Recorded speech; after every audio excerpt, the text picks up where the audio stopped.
it's your favorite friend Felicia, and I have another video for you guys. And today we're going to be talking about how I transitioned from the customer service industry over into the mental health industry. Any tips and tricks that I have for you guys to transition into different industries. So, quick little backstory. I worked in the customer service industry for about 5 years. That's what my job was before I ended up leaving. Before that, I worked in the sales industry for probably like 6 or 7 years, right? Now, I want to let you guys know that, for one, y'all already know that when I left my job, I didn't go right into the mental health industry. So I want to make that clear. There was a period of time where I took a break from not working. So you might want to take that into consideration, or, you know, factor that in, because your time frame may be a little bit different than mine, right? But the first thing that I need you guys to know is that I already had kind of like a plan or idea of what my end career goal was. So at some point, I went to school, I got my bachelor's in psychology, right? But at that point, I got my job where I was working. It was great. The pay was good. The benefits was great. It was an easy job. It was low stress. And I just kind of stopped going to school.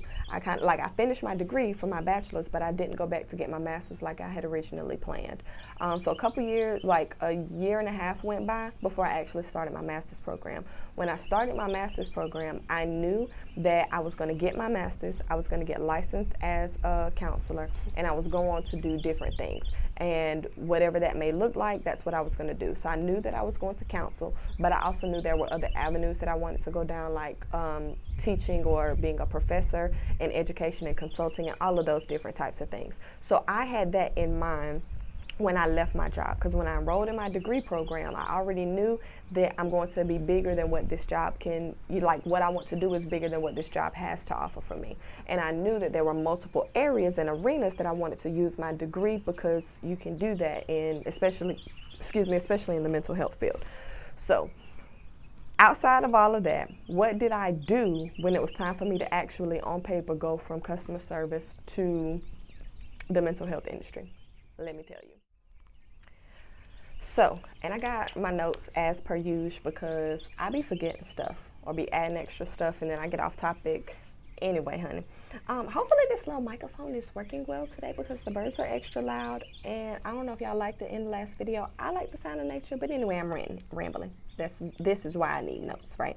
So the first thing I did was research entry-level jobs in the mental health field, and then I found employment. So I spent about a month or so before I was actually serious about looking for a job. I had probably spent about a month or so just researching, seeing what I was out there, seeing what was in my area, see what I could do entry level. And in my mind, I wanted to try to apply and do positions that I felt like would give me the type of experience and exposure I needed. So me going into it, I was thinking, what areas of the mental health field might I not gain exposure to during my internship, right? So with that being said, the first thing I thought of was autism, because I wasn't quite sure how much experience or exposure to those with autism or those on the spectrum that I would have in internship, because at the time I wasn't aware of just how many variations of mental health populations there are in my area. So I applied to be a RBT, which is a registered behavior technician or therapist, depending on, what state you're in or what your job calls it. But I applied to be a RBT. I also, by the luck and grace of God, was kind of another job opportunity kind of tossed into my lap, which was a qualified professional position. This position is not necessarily entry level, because I did require education and some type of experience beforehand, but it was something that I qualified for, and it was fairly entry level. So what I did was I ended up taking those two entry-ish level positions. I applied for them, I got them, and I started adding them to my resume. So that brings me to the second thing that I did. The second thing that I did was updated my resume. Now, I went and I Googled a mental health, or specifically I Googled a counselor's resume, because listen, in the resume world these days, stuff is different, and my resume looked busted, okay? So I Googled what my resume structure was supposed to look like as a counselor, and I went ahead and changed my whole outline for my resume. I would definitely suggest that you research whatever field you're going into, what that particular type of resume is supposed to look like, because there's a professional resume for each different industry, and you would just need to know what's best. I'm pretty sure like not all employers are necessarily going to care as long as it looks nice. I don't know because I don't do that, but I do know that there's a certain way that you're, from a professional standpoint, especially from a collegiate professional standpoint, there's a certain way that your resume is supposed to look in certain industries. So I went ahead and I looked up the different resume templates that they had for the mental health, specifically the counseling field, and I went ahead and applied all of my information into there. What I did was I immediately put the 2 positions that I got on my resume. I took everything outside of my last job off, because since I worked at my last job for 5 years, that's sufficient in my opinion, based on all the other things that I was adding to my resume. I also added things to my resume that wasn't necessarily there before. So before, my resume literally just had my name, my email address, and my degree, and then the job descriptions and some random bullet points about the stuff that I did. Now, my resume has my name and contact information. It has all of my education, to include any relevant classes that I have taken that may help me get a particular position. It also includes, of course, those relevant jobs. So it doesn't have my entire job history on it. It just has what's relevant to what I'm doing. So I put, obviously, the 2 mental health jobs I have, and then I also put my last job because it was long lasting and that there were a lot of skills that I gained from that job. And then I also put additional information like qualifications, certifications, and continuing education credits. I don't quite know if my continuing education credits are supposed to be on my resume right now or not, but I do. Continuing education is basically like webinars or things like that, basically professional development events that I attend that I can get course credit for, which is something that you have to have as a counselor once you're licensed, blah, blah, blah, etc. Right? The point is, I updated my resume immediately. I also updated my LinkedIn profile. Now, I wasn't someone who was big on using LinkedIn, and I still don't necessarily use LinkedIn a lot, but my profile looks professional enough if people go and look for me. Because I feel like in today's society, LinkedIn is a big platform, especially in the professional world. So I feel like people are likely to go on LinkedIn to try to find out more about you and how you may fit. So I wanted that to look neat as well. So I went ahead and updated that, got all of that together.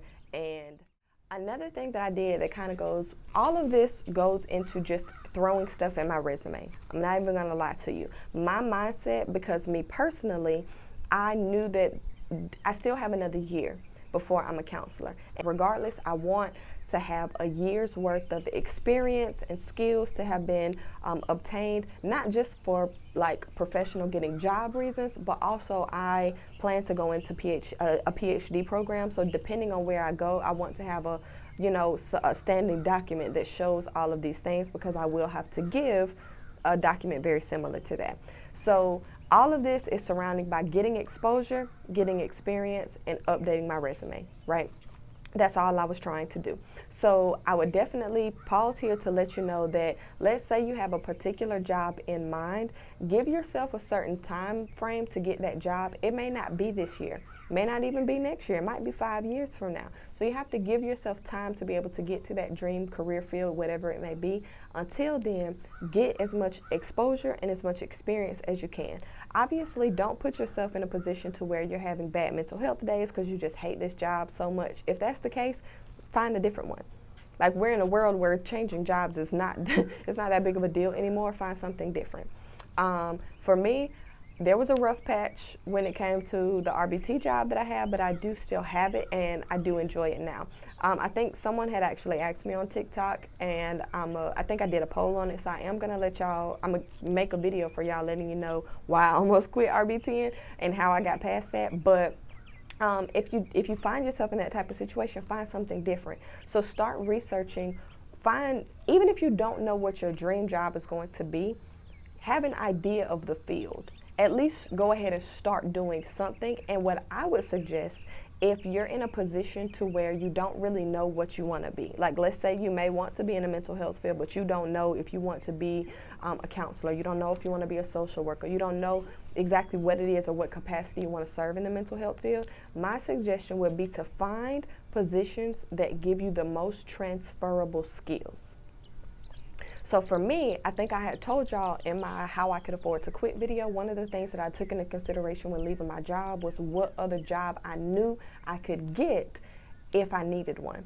And teaching was the primary job source that I had. I knew that I was capable of obtaining a teaching job in my area because I had the qualifications, I also had the connections.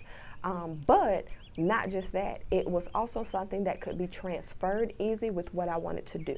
So since I knew that I wanted to end up doing consulting with my degree once I'm licensed, and I also planned to go into being a professor or working at the collegiate level, I knew that the teaching experience that I would have would easily transfer on my resume to something that I can do with my degree.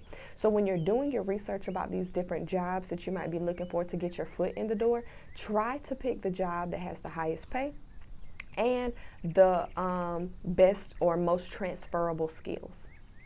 So I want you to keep those things in mind.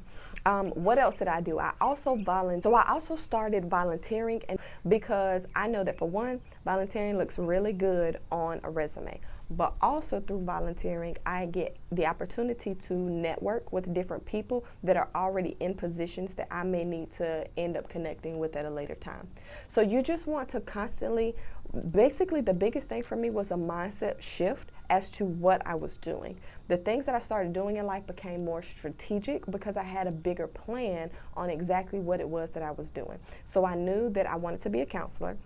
So I started putting in motion the things to prepare me for when I made that transition. So I went and I got 2 different positions because they just worked out well to be able to afford, this type of leisure lifestyle and not require a whole lot of me. But you don't have to do that. I went and I got positions that I knew were going to give me exposure and give me experience into the different things that I needed, and they were going to look good on a resume, right? After that, I went ahead and updated my resume, and I updated all of my professional networking sites, so LinkedIn, those types of things. I went ahead and updated those things to reflect the new industry that I was in. And then I tried to back that up, since I didn't have a whole lot of since I didn't necessarily have time as far as the jobs I was working in this field.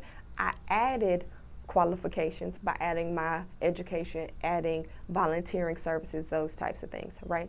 But it was all strategic. It was something that I did with the purpose in mind that right now, this isn't the end goal. And I can promise you, when you're looking at a job knowing that it's not your end goal, but that you're working towards your end goal, it frees you up a little bit more to not be as stressed about it.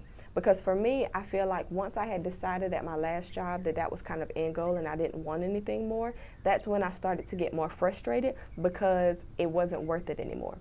The types of frustrations and stress that I started to get, it no longer became worth it because it's not like I'm working towards something bigger. This is just what it is.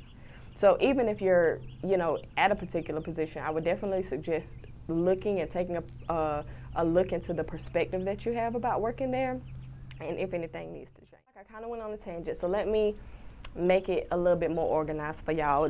Bear with me. My mind be all over the place, and once I get to talking about something, I get to talk about it. So first thing I did, I researched jobs in the area, right? I researched entry-level jobs in the field that I wanted to get into. I updated my networking sites, my social media. I updated my professional social media sites like LinkedIn, and I updated my resume. I also started volunteering specifically in the places where people could, I could mingle and network with people that could help me in that particular field. And then the last thing that I did was learn while I learn. I obviously am in school, so the bulk of my counseling information is coming from my degree program. However, when it comes to the mental health field, I'm constantly learning while I'm in the midst of learning. So I allow these different types of experiences that I'm having to be able to encourage me to implement things that I'm learning. For instance, I work with kiddos on the spectrum. That's what an RBT is. So in my everyday interactions with this kid, it causes me to go back and maybe research a little bit more about autism, or researching different techniques or methods or whatever the case may be. I'm basically going back and I'm trying to learn more about this diagnosis because I'm more connected with someone who has a diagnosis, so I'm constantly researching. We already talked about continuing education credit, so I do sign up for webinars and things like that, especially when they're offered through my college. I go ahead and sign up for that type of stuff. I utilize the resources that I have through my program, or just any resources that I have accessible to me, to be able to continue to learn in such a way that it will benefit me in the long term. So I hope this video made sense. I hope it was helpful. Please forgive me if it was not, because I feel like I went on a tangent there for a second, but bear with me. Listen, we're still working on this thing. This is actually my 3rd video today that I've recorded. So anyway, let's see, what else we got? Okay, I think that's it. If you made it this far, thank you so much. You clearly like me, so like, comment, subscribe. Make sure you share the video. Let me know your thoughts in the comments. Definitely hit me up if you have other things that you want to hear my experiences on. Let me know what it is that you want to see next, and I am excited to continue to share stuff with y'all. All right, friend, have a good day.